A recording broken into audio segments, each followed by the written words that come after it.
Next जो NCERT theory में जो क्वेश्चन दिया हुआ है, draw the graph of the polynomial x cube minus X square. तो ये क्यूबिक पॉलिनोमियल है क्योंकि हाईएस्ट पावर ऑफ वेरिएबल 3 है, तो ये क्यूबिक पॉलिनोमियल है। तो सबसे पहले हम लिख लेते हैं let P X is equal to X cube minus X square, और पी एक्स को वाई भी लिख सकते हैं, है ना।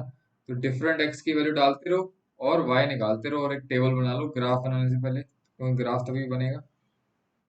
तो मैंने तुम्हें बताया था कि अगर डिग्री 2 हो या 2 से ज़्यादा हो तो मिनिमम 5 पॉइंट्स ले लो। ठीक है, तो यहाँ पे डिग्री 3 है, 2 से ज़्यादा है, तो मतलब 2 या 2 से ज़्यादा हो डिग्री तो 5 पॉइंट्स ले लो मिनिमम। अगर डिग्री 1 है तो वो तो लीनियर पॉलिनोमियल हो गया, जैसे मान लो 3x+2 है, डिग्री 1 है, वो तो 2 पॉइंट से भी बन जाएगा। ठीक है, स्ट्रेट लाइन 2 पॉइंट से बन जाती है। लेकिन अगर डिग्री 2 या 2 से ज़्यादा है तो मिनिमम 5 पॉइंट्स ले लो। तो मैंने यहाँ पे वही जैसे पिछले क्वेश्चन में किया था, 0 1 2 पॉजिटिव वाले ले लिया, 0 न्यूट्रल हो गया, -1 -2। ठीक है, अब ये x की डिफरेंट वैल्यूज यहाँ डालते रहो और y निकालते रहो। तो -2 पे डाल के देख लेते हैं y की वैल्यू क्या आएगी। -2 का क्यूब माइनस -2 का स्क्वायर, ये हो गया -8 माइनस, ये हो गया 4, हो गया -12। एक्स की वैल्यू -2 डालने पे वाई की वैल्यू -12 आ रही है, तो ये तो बहुत बड़ा बनाना पड़ेगा ग्राफ, है ना। तो अगर -2 को चलो हम बाद में देखते हैं लेना है कि नहीं लेना। अभी हम जो है एक्स की वैल्यू -1 डाल के देखते हैं, तो वाई की वैल्यू क्या आ रही है। जो भी कुछ करना है इसी में डालना है ना। तो -1 का स्क्वायर, एक्स की जगह -1 डाला और कुछ नहीं किया फर्स्ट इक्वेशन में। तो ये आ गया हमारा -1 माइनस ऑफ -1 का स्क्वायर हो गया 1, ये हो गया -2। तो y की वैल्यू आ रही है, x की वैल्यू -1 पे y की वैल्यू -2। ये तो प्लॉट करना इजी है ना। तो लेने को तो हम ये भी ले सकते हैं, लेकिन वो फिर -12 तक लेना पड़ेगा। अगर कोई और पॉइंट देख लो, अगर जल्दी जल्दी मिलता है तो ठीक है, नहीं तो यही प्लॉट कर दो, ज़्यादा टाइम भी वेस्ट नहीं करना। ठीक है, तो y की वैल्यू -2 आ गई जब x -1 डालते हैं। अब x की वैल्यू मैं 0 डालता हूँ, अगर यहाँ पे तो दिख ही रहा है 0 क्यूब माइनस 0 स्क्वायर कितना हो जाएगा, 0 ही हो जाएगा, तो वो 0 आ गया। फिर अब x की वैल्यू 1 डाल के देखते हैं, 1 क्यूब माइनस 1 स्क्वायर कितना हो गया, 1 -1 0 हो गया, y 0 हो गया।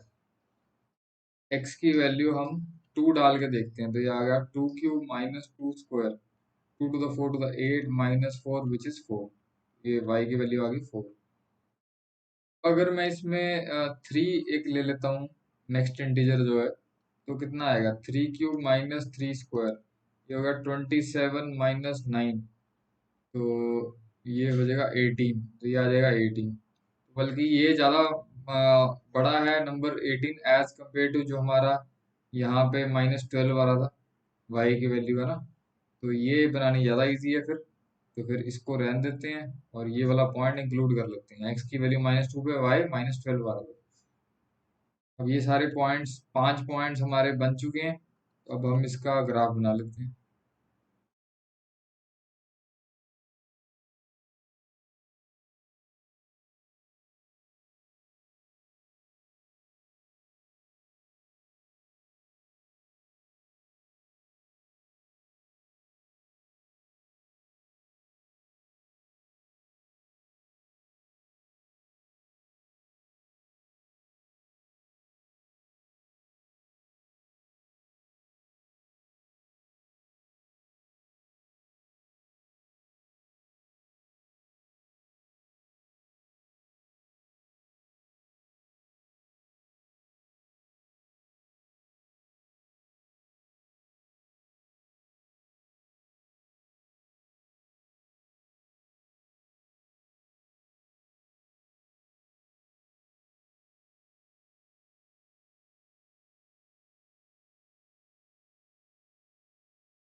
की वैल्यू डाल के देखता हूँ कितनी आ रही है। तो y था हमारा x Q minus X square था ना, एक्स की वैल्यू मैं हाफ डाल के देख रहा हूँ। हाफ मतलब जीरो और वन के बीच में, ये जीरो है ना, ये जीरो है, ये वन है, जीरो और वन के बीच में जो आ रही है। तो हाफ ले ली मैंने, मिड वैल्यू ले ली, ये आ गया माइनस हाफ का स्क्वायर, ये आ गया माइनस हो गया वन बाय, या तो मैं हाफ का स्क्वायर कॉमन भी ले सकता हूँ या वैसे कैलकुलेशन कर लो जैसे ठीक लगे। ये आ गया वन बाय फोर, और ये आ गया माइनस हाफ, ये आ गई value minus one by eight, ये आ जाएगी माइनस 0.25, टू फाइव नहीं, 0.8 one the eight, 28 to the 16, 48, 0.125, minus 0.12, मतलब y की वैल्यू नेगेटिव आ रही है ना, माइनस 0.125, y की वैल्यू नेगेटिव है और जीरो से नीचे है, तो यानी कि यहाँ पे थोड़ा सा हाईलाइट कर देता हूँ, ये यहाँ पे कहीं माइनस 0 पॉइंट, यानी माइनस 0.125 किसके और किसके बीच में आएगा, वो आएगा जीरो और माइनस वन के बीच में। ये जो ये जो वैल्यू है इसके बीच में आएगी, जीरो और माइनस वन के, यानी कि जीरो और माइनस वन के बीच में, यानी यहाँ पे कहीं पे। ठीक है, अब ये पॉइंट हमें प्लॉट करना तो मुश्किल है, तो हमने प्लॉट नहीं करना इसको, बस हमें ये एक आइडिया लेना था कि माइनस वन, सॉरी जीरो और वन के बीच में पॉइंट कहाँ है, ऊपर है नीचे है, नीचे है, तो मतलब फिर ग्राफ जो है रफली ऐसे करके बना दो, ये ऐसे, क्योंकि हमने जो किया था, चलो ये वाला पॉइंट तो तुम ज्वाइन कर ही लोगे, ये दो पॉइंट सिर्फ जीरो और वन के बीच में प्रॉब्लम है ना। तो अब ये बेसिकली क्या है, हमने जो पिछला ग्राफ किया था y is equal to X cube का ग्राफ किया था, वो कैसे था, ये तो हमें याद भी होना चाहिए ग्राफ कैसा होता है, ये ऐसा था, ऐसा करके। ठीक है, अब यहाँ पे माइनस एक्स स्क्वायर लग गया, मतलब ये जो है तो क्यूबिक पॉलिनोमियल ही है ये, तो क्यूबिक पॉलिनोमियल का हमें पता है कि ऐसी ऐसे होता है ग्राफ, है ना, जो पिछले क्वेश्चन में समझाया था मैंने कि यहाँ से धीरे धीरे ऐसे ऊपर को इंक्रीज होगा, तो यहाँ से एकदम इंक्रीज नहीं होगा, पहले इधर जाएगा फिर नीचे जाएगा। ठीक है, तो अब ये भी तो क्यूबिक पॉलिनोमियल ही है, तो ये भी फिर इसकी शेप भी कुछ ऐसी ही होगी, तो फिर इस करके ये ऐसे करके ऐसे जा रहा है, नीचे से थोड़ा सा ऐसे करके, तो ये मेन जीरो से वन के बीच में ही प्लॉट करना थोड़ा सा मुश्किल है, बाकी तो इजी है। पॉइंट्स अपना यहाँ पे एक्स की वैल्यू डालनी है, वाई की वैल्यू निकालते रहो और पॉइंट प्लॉट कर दो। तो ये सारे क्वेश्चन जो है तुमने ग्राफ पेपर पे बना के प्रैक्टिस करने हैं। ठीक है, खुद पॉइंट्स लेने हैं, एनसीईआरटी में ये टेबल नहीं दिया, सीधा ही ग्राफ बनाया हुआ है ये वाला। ठीक है, तो तुमने खुद टेबल बनाना है, पॉइंट्स ग्राफ पे बनाने हैं, खुद रिटर्न प्रैक्टिस करनी है, तब ज्यादा क्लियर होगा। ठीक है, जब तक हम चीजों को लिखते नहीं है अपने हाथ से, तब तक वो माइंड में पड़ती नहीं है, क्योंकि हमारे हाथ और हमारे माइंड का कनेक्शन होता है, हाथ से हमारा सिग्नल ब्रेन में जाता है। ठीक है, इसे बोलते हैं न्यूरो पाथवे। जब हम लिखते हैं तभी चीजें समझ आती हैं। मैथ्स कभी भी ओरली, इसीलिए बोलते हैं मैथ्स ओरली नहीं करनी चाहिए, लिखने, उसका लॉजिक क्या है, जब हम लिखेंगे तो हमारे माइंड में वो चीजें समझ आ जाएंगी और फिर हम भूलेंगे नहीं उसको कभी। अच्छा, अब हम करते हैं कि ग्राफ तो हमने बना दिया, अब नेक्स्ट क्वेश्चन है कि यूजिंग दिस ग्राफ जीरोस निकालो। अब हमें पता है ये कर्व जो है एक्स एक्सिस को एक तो यहाँ पे कट कर रहा है, ठीक है, और कहाँ पे कट कर रहा है, एक तो ये जीरो पे कर रहा है और एक ये वन पे कर रहा है, और तो कहीं कट कर ही नहीं रहा, ये यहाँ से ऐसे इंक्रीज होता जाएगा, यहाँ से नीचे को नीचे की तरफ जाता जाएगा, दोबारा कभी यू टर्न लेगा नहीं, क्योंकि डिग्री थ्री है तो इसकी तीन जीरो होनी चाहिए वैसे तो, है ना, अभी यहाँ पे दो ही दिख रही हैं, तीसरी कौन सी है वो अभी हम पॉलिनॉमियल को जीरो करके समझेंगे। तो अभी हम जो आंसर लिखेंगे वो दो ही हैं, एक्स इक्वल टू जीरो और X equal to one are the two zeros of this cubic polynomial, है ना। तो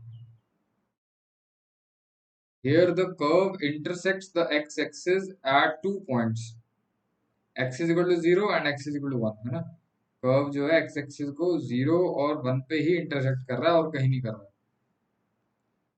Thus 0 and 1 are the only zeros of given polynomial।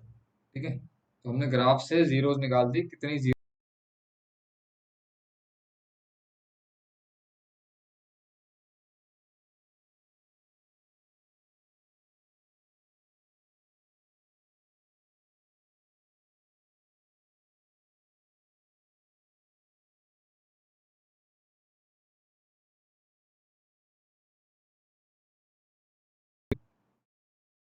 Next step क्या करते हैं, हम फैक्टराइज करते हैं। मतलब पहला स्टेप हमेशा हम पॉलिनॉमियल को जीरो करते हैं, सेकंड स्टेप हमेशा हम फैक्टराइज करते हैं जब भी जीरोस निकालनी होती है किसी पॉलिनॉमियल की। ठीक है, तो मैंने क्या किया, इन दोनों में से एक्स स्क्वायर कॉमन ले लिया, अंदर क्या बचा, एक्स माइनस वन। ठीक है, नेक्स्ट स्टेप में मैंने क्या किया, एक्स स्क्वायर को दो बार लिख दिया। ठीक है, अब ये मान लो तीन नंबर्स हैं, तो तीन नंबर्स की अगर मैं मल्टीप्लिकेशन करता हूँ, ठीक है, तो या तो ये जीरो हो या ये जीरो हो या ये जीरो हो, तीनों में से कोई एक जीरो होगा तभी आंसर जीरो आएगा। ठीक है ना, तीन नंबर्स को मल्टीप्लाई कर रहा हूँ, जैसे मान लो ये पहला नंबर मल्टीप्लाई दूसरा नंबर मल्टीप्लाई तीसरा नंबर, आंसर जीरो कब आएगा, जब पहला दूसरा या तीसरा तीनों में से कोई एक नंबर जीरो हुआ, है ना। तो ये लिख दिया हमने, आइदर दिस इज जीरो और दिस इज जीरो और दिस इज जीरो, मतलब x minus one equal zero लिखना था। ठीक है, तो ये आगे तीन जीरो, पहली जीरो दूसरी जीरो तीसरी जीरो। अब ये दोनों कोइंसिडेंट है, तो इसलिए वहां पे जीरो और वन लिख दिया। एनसीईआरटी में लिखा हुआ ना, zero and one are the only zeros of given polynomial, zero and one are the only zeros of given polynomial. ठीक है, तो हमने दूसरे मेथड से भी चेक कर लिया, वही आ रही है जीरोस, मतलब हमारा ग्राफ ठीक था। तो यानी कि अगर क्वेश्चन में ग्राफ ही आ जाए तो तुम क्या करो, रफ वर्क में ये जीरोस ही निकाल लो। ये जो बताया ना मेथड, ये वाला पूरा जो समझाया, इसी में रफ में तुम जीरोस निकाल लो, तो हमें पता लग जाएगा कि कहाँ कहाँ पे ग्राफ जो है एक्स एक्सिस पे कट कर रहा है ना। तो जैसे ये दो पॉइंट्स मिल गए, x is equal to zero और x is equal to one. ठीक है, तो क्या करो फिर, ये रफ वर्क करके ये जो टेबल में शुरू ही यहीं से करो, पहले दो points x is equal to zero और x is equal to one, ये दो पॉइंट तो लेने ही लेने हैं। वो तो बाय डिफॉल्ट मैंने zero one two minus two ले लिया था, तो वहां पे वो आ गए थे, है ना। कोई जरूरी नहीं है हर बार ग्राफ जो है वो इन्हीं पे आएगा, zero one two minus one minus two, मतलब इन्हीं पे कर्व एक्स एक्सिस को ही कट करेगा। ठीक है, तो बेस्ट ये है कि टाइम सेव करना है तो पहले पॉलिनॉमियल को जीरो करके जीरोस निकाल लो और वो टेबल में यूज कर लो, वो दो पॉइंट्स तो यूज कर ही लो, फिर उसके बाकी अपनी मर्जी से ले लो। तो देख लो कोई ज्यादा बड़ा पॉइंट तो नहीं आ रहा, वाई की वैल्यू कोई 20 30 तो नहीं आ रही, तो वो वाला इग्नोर कर दो, और कोई इंटीजर वैल्यू ले लो एक्स की, जिससे कि वाई का ग्राफ प्लॉट हो जाए। और अगर मान लो 10 15 तक भी आता तब भी ग्राफ बन जाता है, बड़ा ग्राफ पेपर ही मिलता है पेपर में, तो इजीली बन जाएगा। तो बस तुमने अब पहले अपना ग्राफ की वो लेंथ और विड्थ देखनी है कि वाई की वैल्यू कहाँ तक जा सकती है ग्राफ पेपर में। ठीक है, नहीं तो पहले तो इसी अपने हिसाब से ही पॉइंट ले लो, दो पॉइंट्स मैंने बता ही दिए। ठीक है, तो ऐसे ही बाकी के वो ले लो, या सीधा ही यहीं से शुरू कर दो, minus two minus one zero one two, अगर कुछ समझ नहीं आ रहा तो सिंपल एक्स से ही स्टार्ट कर दो। ठीक है, कौन सा मेथड ठीक लगे वैसे कर लो, वैसे जीरोस निकालने वाला ज्यादा बेटर है। That's it.